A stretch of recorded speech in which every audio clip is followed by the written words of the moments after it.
दिल दीवाना मेरा है, दिल दीवाना मेरा है, दिल दीवाना मेरा है। नंदलाल तेरे दीदार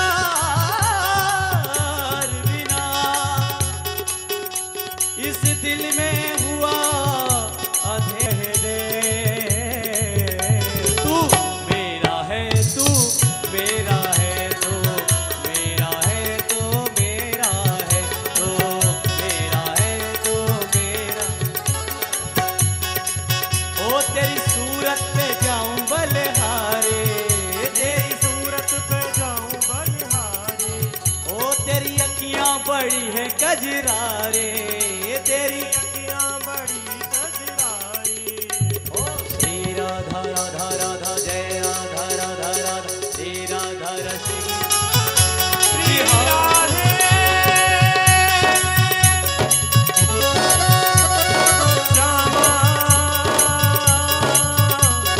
श्री राधे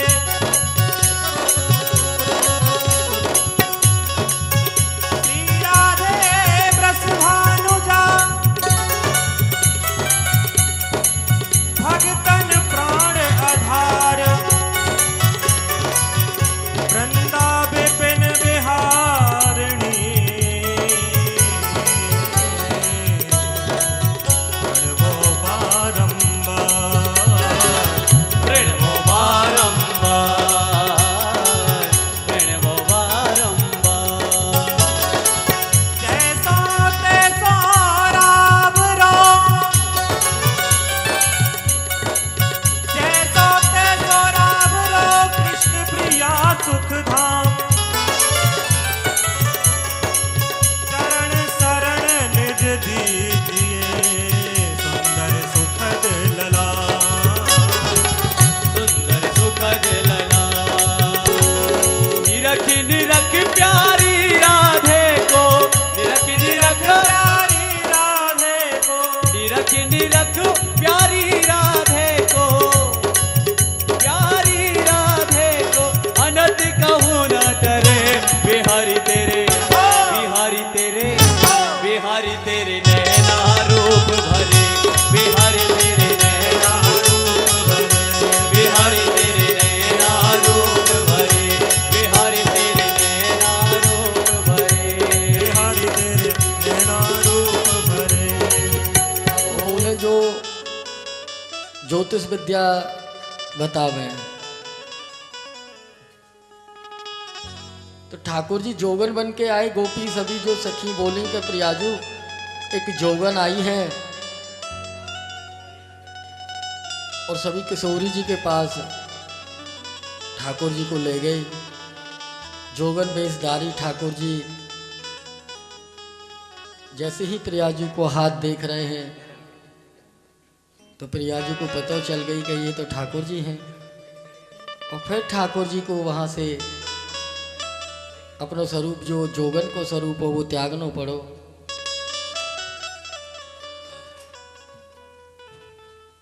ऐसी अनेक लीला वहाँ पे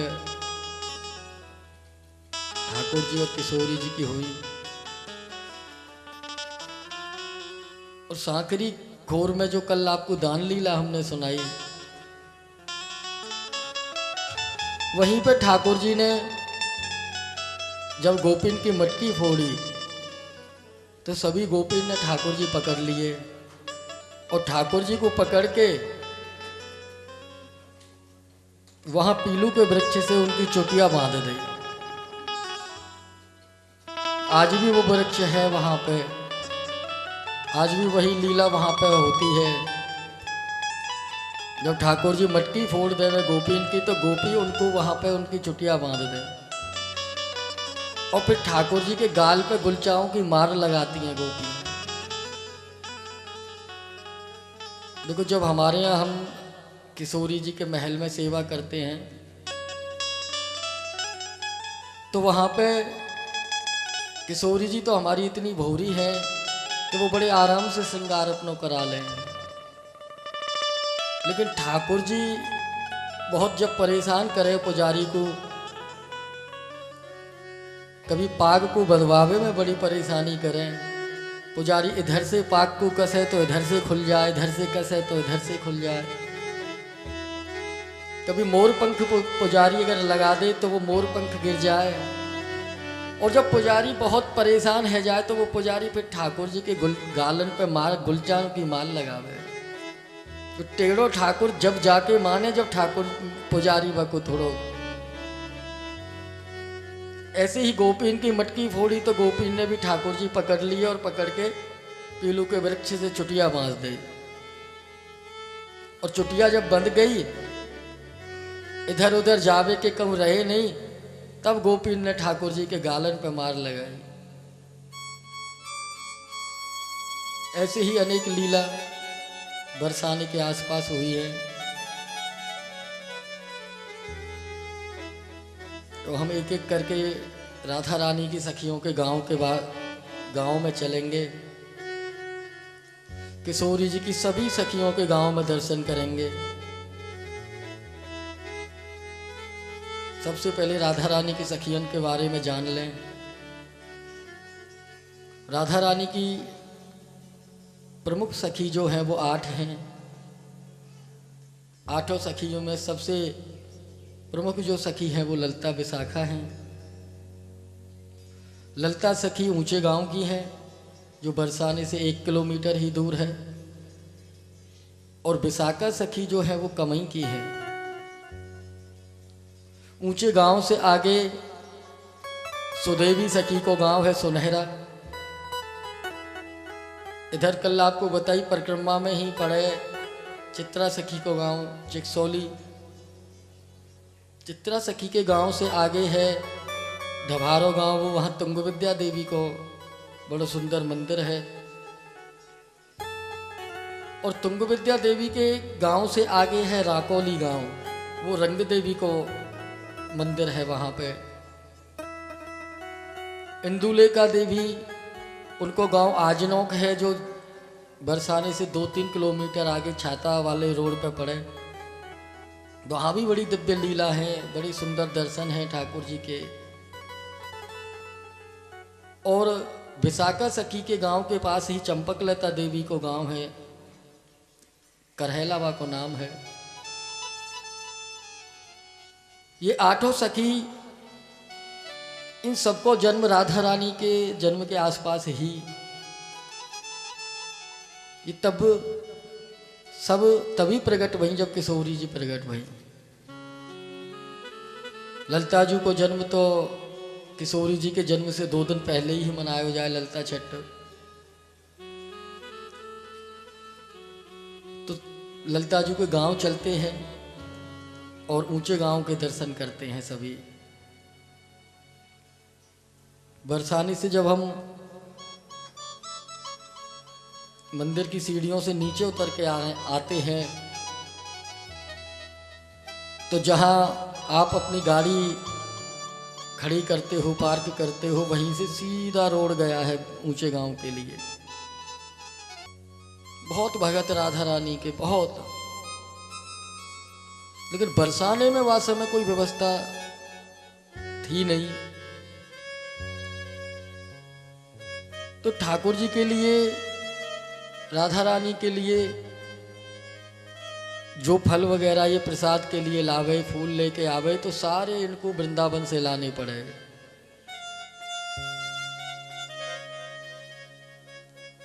एक सेठ हुए हरगोलाल जी, उनकी सारी सेवा आज भी बरसाना, नंदगांव, वृंदावन के सभी मंदिरों में चल रही है, प्रसादी की सबकी। तो उनके द्वारा ही बिहारी जी के यहाँ से वो सारे फूल वगैरह और जो भी फल आते वो सब वहीं से आते, भंडारी बाबा लेने जाते। एक दिन वहाँ पे पुजारी ने मना कर दिया कि महाराज आज हमारे पास व्यवस्था नहीं है ठाकुर जी के लिए। गर्मी के दिन थे, आमन को भोग लगे और राधा रानी को। भंडारी बाबा को मन बहुत दुखी भयो, तो इनने अपने मन में प्रण कर लियो कि अब कुछ भी है जाए, किशोरी जी के लिए फल में हम अपने यहीं उगाएंगे। तो आज भी आप देखो कृष्ण बाग में आम के वृक्ष बहुत हैं। बाबा ने पूरा बगीचा बनायो, आम के वृक्ष लगाए और कुछ साल पहले तक खूब आम की सेवा वहाँ से राधा रानी की चली है। कृष्ण बाग से भी ठाकुर जी के लिए फूल वगैरह सब जामे।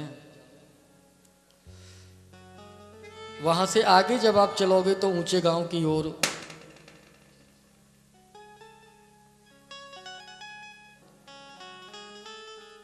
वहीं ललिता जी को बड़ा सुंदर मंदिर बनो भयो है।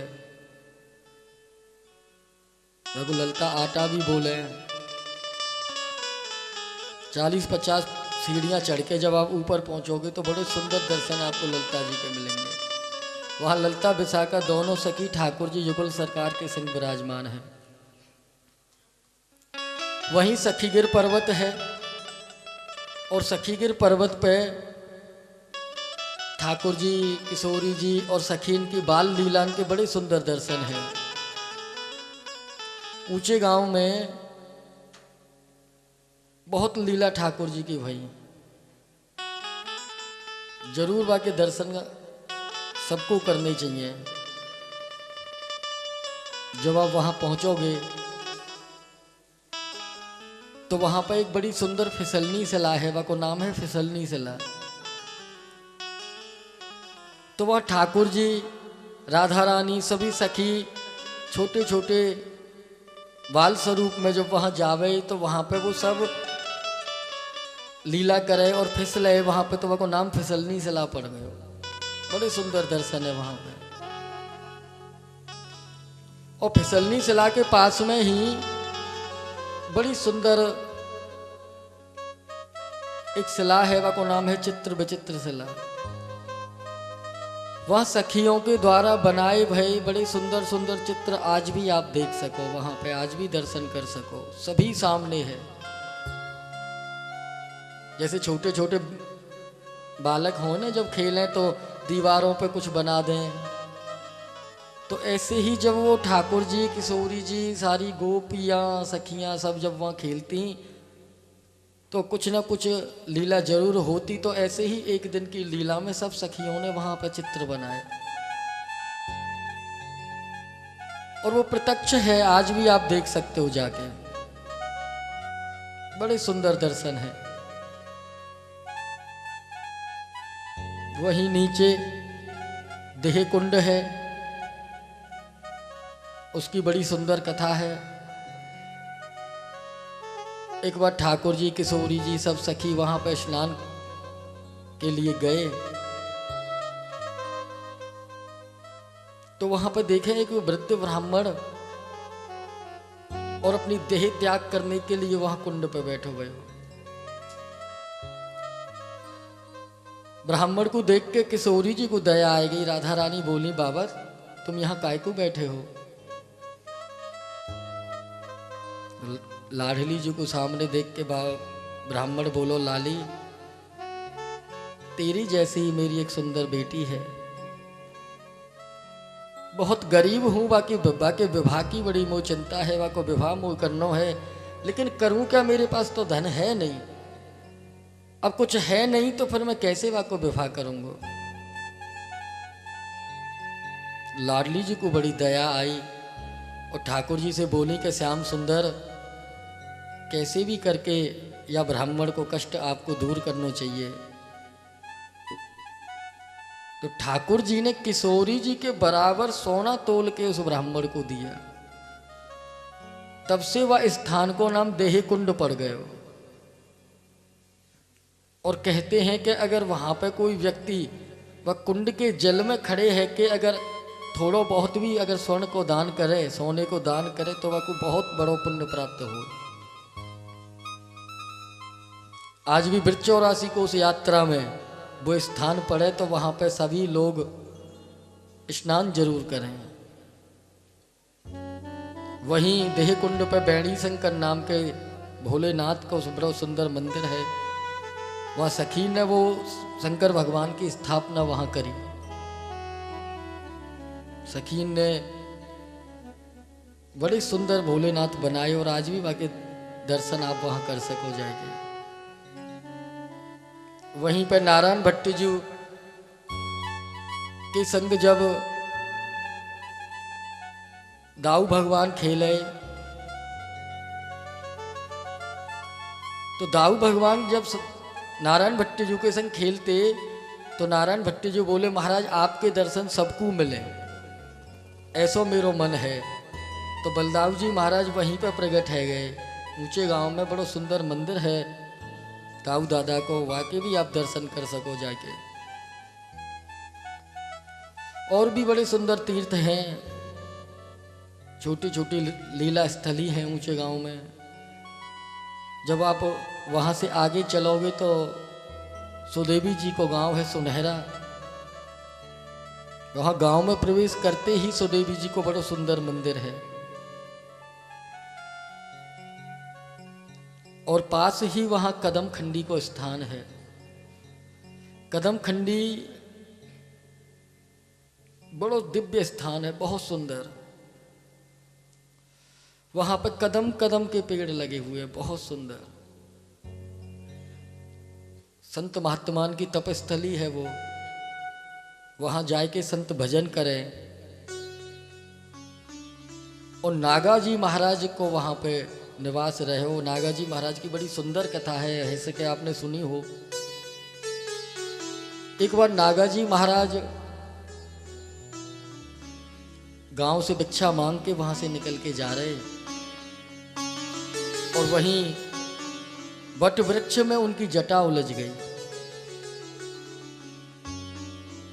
अब हठी संत जटा उलझ गई तो मन में ये धारणा कर ली कि जब गोपाल ने मेरी ये जटा उलझाई है वही आए के सुलझावे वो, तभी ये जटा सुलझेगी, नहीं तो सुलझेगी नहीं। बाबा एक दिन निकल गए, 2 दिन निकल गए, 3 दिन निकल गए, भूखे प्यासे ऐसे ही वहां पर खड़े हैं। लेकिन गांव वाले वहां आसपास कोई गुजरो तो बोलो बाबा हम सुलझा दें, बोले नहीं भैया वही सुलझावे को जाने उलझाइए। बाबा बहुत दिन ऐसे ही खड़े रहे, हफ्ता निकल गयो, भूखे प्यासे। बाबा को ठाकुर जी ने देखी कि अरे मेरे बिना जाए तो काम बनेगा नहीं। तो ठाकुर जी एक गोपाल के रूप में, ग्वाल के रूप में वहां आए, ग्वाले के रूप में, और बोले कि बाबा मैं सुलझा दूं तेरी जटा। ठाकुर जी को ग्वाले के भेष में बाबा पहचान नहीं पाए, बोले नहीं भैया वही सुलझावे को जाने उलझाई है। तो बाबा कौन ने उलझाई है? बोले नंद के लाला ने उलझाई है भैया, वही सुलझावे को, और कोई नहीं सुलझा सके मेरी जटा। ठाकुर जी बोले तो फिर नंद को लाला तो मैं ही हूं, देखो। और ठाकुर जी अपने स्वरूप में प्रकट है गए, बाबा अब तो सुलझा दो। बोले नहीं वही सुलझावे को जाने उलझाई है। अरे तो बाबा मैं अभी तो बोल रहे नंद के लाला ने उलझाई है, मैं आ तो गयो, अब बोलो मैं सुलझा दूं। बोले नहीं भैया, तो बताओ तो सही कौन से ठाकुर जी ने उलझाई है आपकी? बोले वही ठाकुर है जो हाथ में बंसी लेके और जाके कंधा पे किशोरी जी ने अपना सर रखे। जब ठाकुर जी बंसी बजावे वही स्वरूप वाले ठाकुर जी अगर आएंगे तो मैं अपनी ये जटा सुलझवाऊंगा। तो किशोरी जी वहीं पे ठाकुर जी के कंधा पे अपना सिर रख के प्रकट है गई, बाबा मैं यहीं तो हूं, मैं गई कहाँ हूं? तो बाबा अब सुलझा दें आपकी जटा। जो बोले कि महारानी हे लाडली जो, अब जटा क्या सुलझवानी, अब तो जीवन ही सुलझा दे। जब आप आए गई, ठाकुर जी आए गए, तो अब यह जटा को मैं क्या सुलझवाऊं, अब तो जीवन को ही सुलझा दो किशोरी। और बाबा को नित्य रास में निकुंज लीला में युगल सरकार ने स्थान दियो। आज भी वो स्थान बड़ो दिव्य और बहुत दर्शनीय है, आप सभी वहां जाके दर्शन कर सको। आगे ढबारो गांव है, ढबारे गांव में तुंग विद्या देवी के बड़े सुंदर दर्शन है, बड़ो सुंदर मंदिर है वहां पे। वहीं पास में श्याम शिला है जो मैंने आपको बताई, जहाँ ठाकुर जी बैठ के बंसी बजाते और किशोरी जी के दर्शन करते